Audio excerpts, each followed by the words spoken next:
Welcome to Saddle Up Live, a transformative podcast tailored for women aged 40 and beyond, where courage, God's grace, and a touch of sass are the driving forces behind conquering life's challenges. Join me, Lisa Koski, as I take you on a captivating ride through the multifaceted aspects of womanhood in this vibrant stage of life. We are covering everything from my journey through breast cancer, the intricacies of marriage, and the joys of motherhood, to the exciting adventures of grandparenting. In each episode, we saddle up for candid conversations about God, health, relationships, family dynamics, and the beautiful chaos that comes along the way. But here's the twist.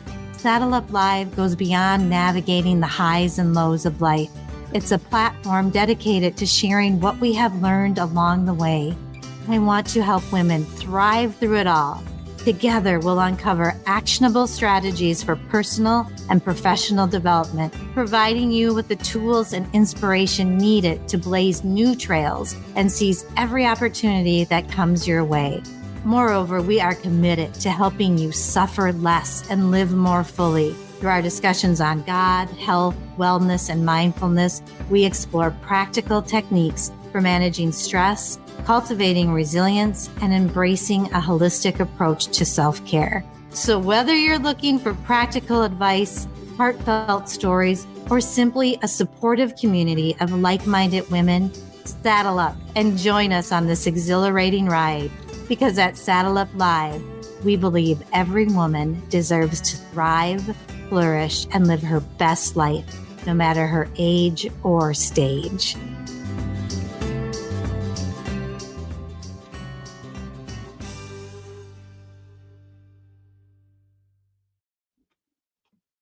Welcome, listeners, to our third session with Coach Tracy from Self-Made You, where we're talking about happiness and how to be happier tomorrow than you even are today. And I promised in our last episode that I would talk about how happiness is success. So Tracy, welcome. Thanks for being here and helping me out through this journey. My pleasure. I am so happy to be here. Awesome. I think, as we said in our first episode, happiness is about like these moments of immediate gratification, but it also has everything to do with your purpose. And so you inviting me here to be a part of your journey and to find happiness, even in the things that you wouldn't have expected to provide happiness and understanding and satisfaction and gratitude. I am really grateful for being part of this journey with you. So thank you. Thank you. It's kind of a beautiful thing, isn't it? I mean, you kind of could make me cry. It is. It's really a beautiful thing. And so as we talk about happiness leads to success, I kind of pull it from my work, from creating the company that I did and the work that I did. And this reminded me of a lot of things about that sometimes we can forget about our work. So I'm talking a little bit about success now in work a little, but it doesn't just have to be that. And one thing that the book that we're studying talks about, how happiness is actually the ultimate currency. We think it's the money that you make, but it really isn't, is it, Tracy? No, I think happiness really leads to overall satisfaction in your life. We all think we're on the pursuit of happiness. And sadly, like we talked about in the first episode, people will put that on hold until they achieve something or attain something. And, you don't have to put happiness on hold. It's available to you right now. So the question becomes, how do I become happy? And it is always at the level of your mind. It's how you are intentionally thinking. Typically, when we're not being intentional, when we're operating on default, typically happiness will elude us. Sometimes we will find ourselves being happy in an unintentional state.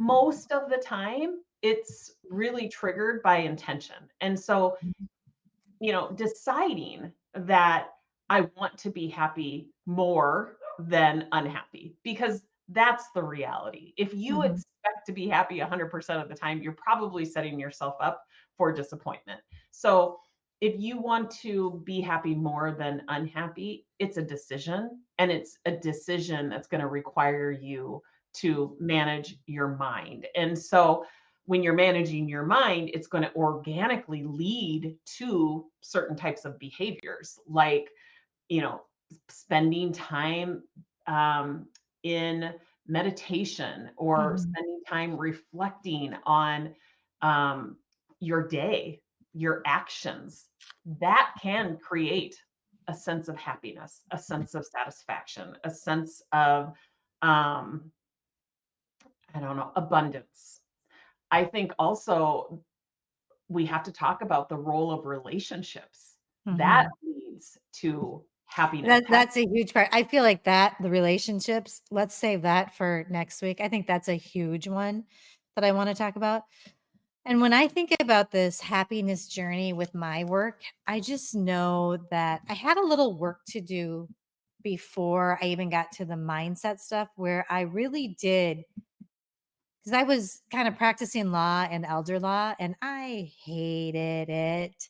I love the clients. And so I thought this will be a good fit. I can help old people. Ugh, it was just not a good fit for me.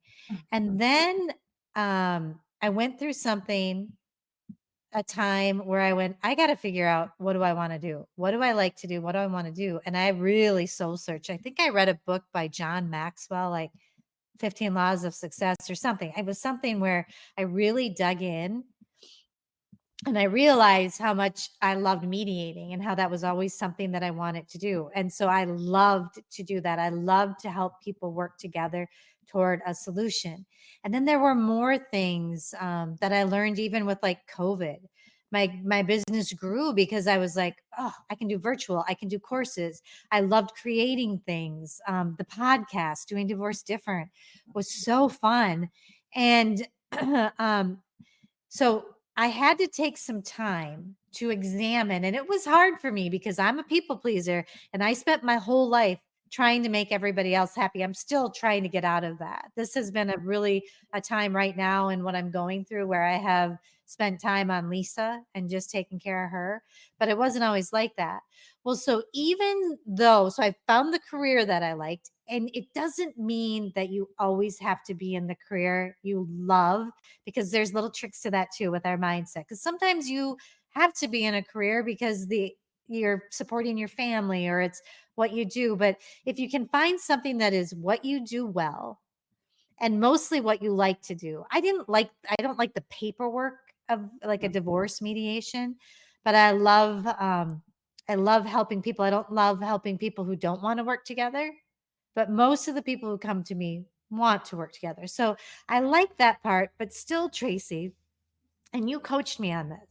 You coached me on happiness before we've even talked about this, because I kind of went through a time where I was like, I hate this. Like I was really busy, and what I forgot was my purpose. And you helped me come back there because the purpose of what I was doing was to help people do divorce a better way. And especially when they had kids, Mhm. it was to help them survive and thrive and help the parents at that time when they're so bonkers to stay focused on those kids. And once I remembered that, that was what mattered. But I got lost. I would get lost in a different currency. I Right. would get lost in the more successful, the more well known I am, the more money that I make. None of that matters. Yeah. None of it matters to your happiness. And it doesn't affect your bottom line to care about what you're doing. So, Tracy, you were the one that taught me about that purpose driven business. Yeah. And I couldn't see it any other way.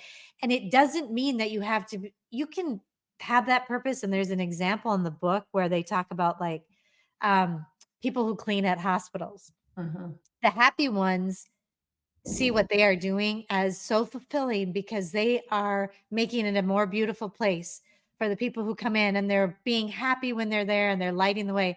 Where the ones who are like staunchy and don't see that purpose. So that's the mindset piece, right? So I Right. jumped in, but now you take over about the mindset. I Yeah. mean, So it's just like once you make your decision about what it is that you want, you have to take that next step and ask yourself, why do I want it? Because that's going to reveal the purpose. So the people who are at the hospital, cleaning the rooms and are focused on the what, that they're just cleaning rooms, they don't find any sort of gratification in the what. If they were asked why they chose this job, they would find themselves reveling in the purpose.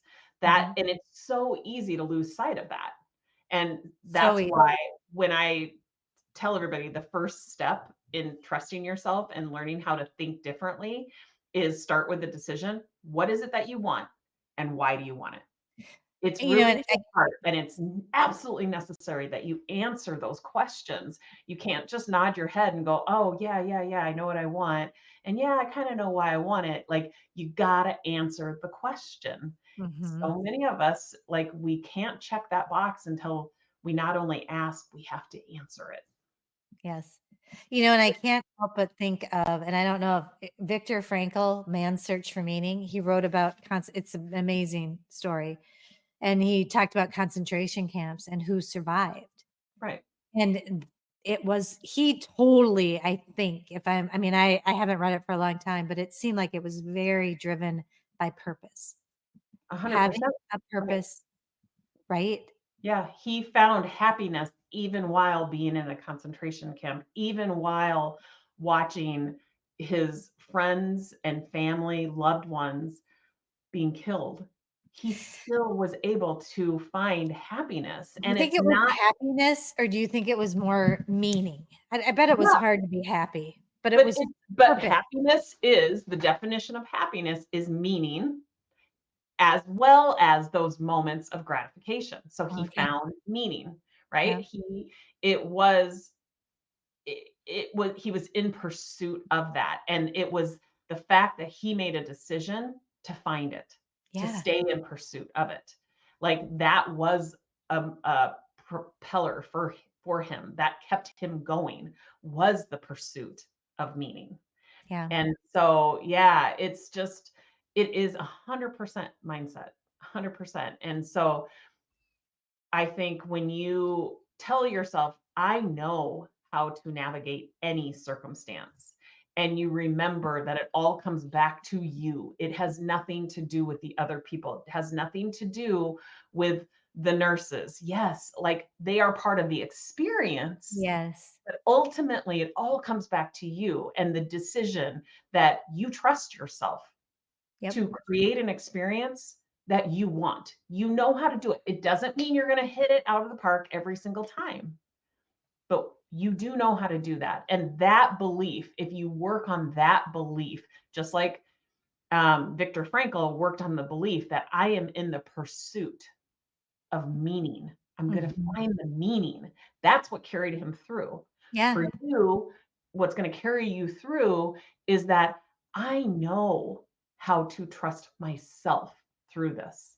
Mhm. And part of yourself. Tracy, this is so funny. This I put up on my computer. It says, "Trust yourself." This is really old from a long time ago. And when you just said that, I'm like, I can't even remember why I put that down and why Yeah, it's and for there. those of you who have a strong faith, we are not, when we make that statement, we are not cutting God out of the picture. We are an extension of God. Well, and And I'm so, so glad you brought that up because that I kind of float around with that because I don't want to do this. I can get sucked into self-help and forget about God. And I'm like, I don't want that because I need him because there's supernatural things happening in my life that are him and I believe him and I want him here and I want to serve him and that brings me meaning. If mhm, I can help other people, that gives me meaning. And so I'm so thankful that you brought that up because I love self-help. mhm, Love it, love it, love it. And God loves that I'm a girl who loves that stuff. mhm, But I mhm, want to always have him there. He is mhm. bigger than all of that and there is a peace beyond understanding. And it's a personal thing that you have to search for and want, and, to have that. But that is what is the bottom line under the meaning of all of this, finding meaning in my life. But I knew that when I went through this cancer story, or the work, the career story, there was this desire that I do want to serve other people, because I know, and it is kind of selfish, because it does make me feel better Mhm. when you take the look off of yourself. Mhm. And so one thing that I kind of forgot about was, maybe when I walk into the waiting room of a chemo session, I can look around the room and see if there's anyone who needs a smile. Mhm. You know what I mean? Because that Mhm. just makes you feel better.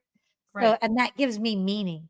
So Yeah. maybe my purpose is to go to these to see if I can make other people, give them a little light from God, or a little good energy coming out of me, so that Right. they can see that.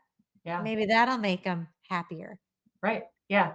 And so you're going into it with intention to not only serve others, but realizing that it's a cycle, right? It's like you're serving others so that you get the gratification and the self-actualization, of impacting other people's lives. And Yeah.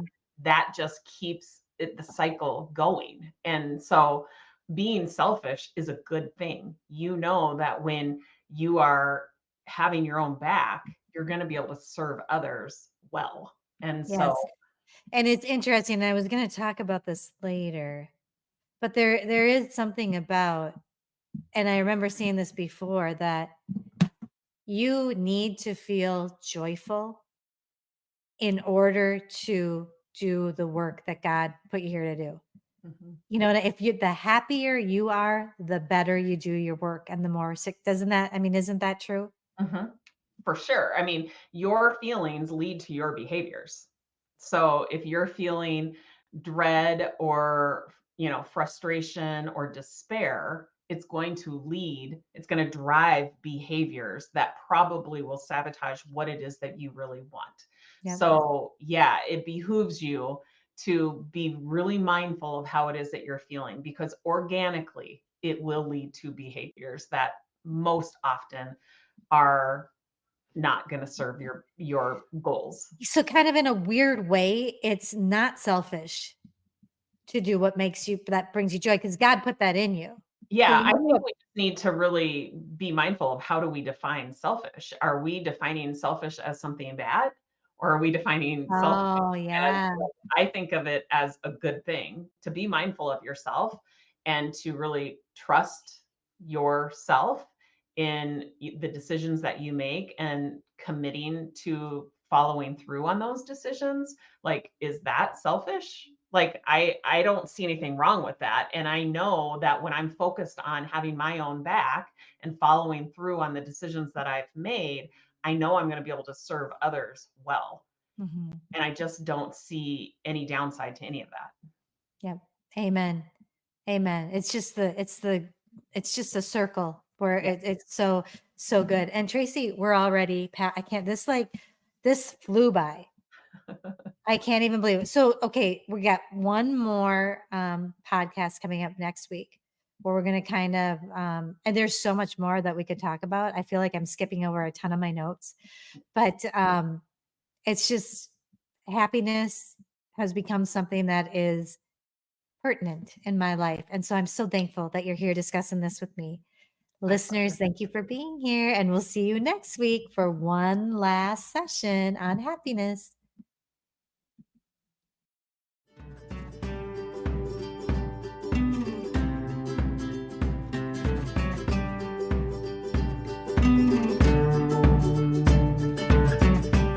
Thank you for tuning in to another empowering episode of Saddle Up Live. As we conclude this exhilarating journey together, don't forget to subscribe, share your thoughts, and become a valued member of our vibrant community. Because, as always, every woman deserves to thrive, flourish, and live her best life. Until the next time, saddle up and keep conquering those trails.